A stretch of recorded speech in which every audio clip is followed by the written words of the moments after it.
ላይ ታላላቅና አስገራሚ ነገርን ተአምራትን ለሕዝብ ታላላቅ ፈጠራዎችን የሚያበረክቱ ከፈጣሪም ሆነ ከተለያየ አቅጣጫ ላይ ችሎታቸውንና ብቃታቸውን የሚያሳዩ በዓለም ላይ እስከዛሬ ካሉ ሰዎች ሁሉም ባይባሉም ከ190ዎቹ የተናቁ ሰዎች ናቸው። በሰዎች የተናቁ ሰዎች በጣም ታላላቅ ስራን ይሰራሉ።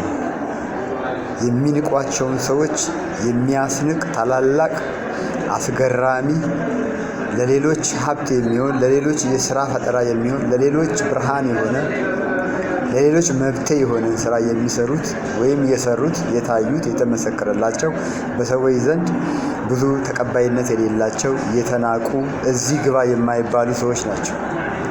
ለምሳሌ ብናይ ዮሴፍን ብናይ በቤተሰቦቹ የተናቀ ሰው ነው። ዳዊትንም ብናይ እንደዛው የተናቀ ሰው ነው። በጣም ታላላቅ ፈጠራዎችን የፈጠሩ በመንፈሳዊም ሆነ በዓለማዊ ነገሮች ውስጥ ትልቅ ስም ያላቸው እስካሁን ድረስ ስማቸው በታሪክ እየተመዘገበ ያሉ ሰዎች እነማን ናቸው ብትሉ የተናቁ ሰዎች ናቸው። የትምህርት ደረጃቸው ሲታይ ምንም ነው። የሆነ ነገራቸው፣ ዘራቸው፣ ቤተሰቦቻቸው፣ ኑሯቸው ሁሉ ሲታይ ዝቅተኛ ቤተሰብ ላይ የነበሩ ሰዎች ናቸው። ስለዚህ እየተናቃችሁ ያላችሁ ሰዎች አንድ ምስጢር እነግራችኋለሁ። እናንተ ታላቅ ሰዎች ናችሁ። እግዚአብሔር በእናንተ ታላቅን ነገር ያደርጋልና መናቃችሁን እየሰማችሁ እያያችሁ አንገታችሁን እንዳትደፉ። እናንተ የምትናቁ ሰዎች በእናንተ ውስጥ እግዚአብሔር ታላቅ ነገርን ያደርጋል። ታላቅ ነገርን አስቀምጧል። እሳት አለ በእናንተ ውስጥ። ትልቅ እውቀት አለ።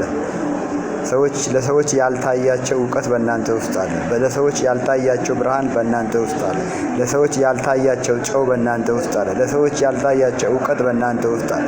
ለሰዎች ያልታያቸው ትልቅ ለዓለም የሚጠቅም ሀብት በእናንተ ውስጥ አለ። ስለዚህ ደስ ይበላችሁ። እየተናቃችሁ ያላችሁ ሰዎች ደስ ይበላችሁ። አንገታችሁን ደፍታችሁ ያላችሁ ሰዎች ደስ ይበላችሁ። የእናንተ ነገር በእግዚአብሔር እጅ ነው።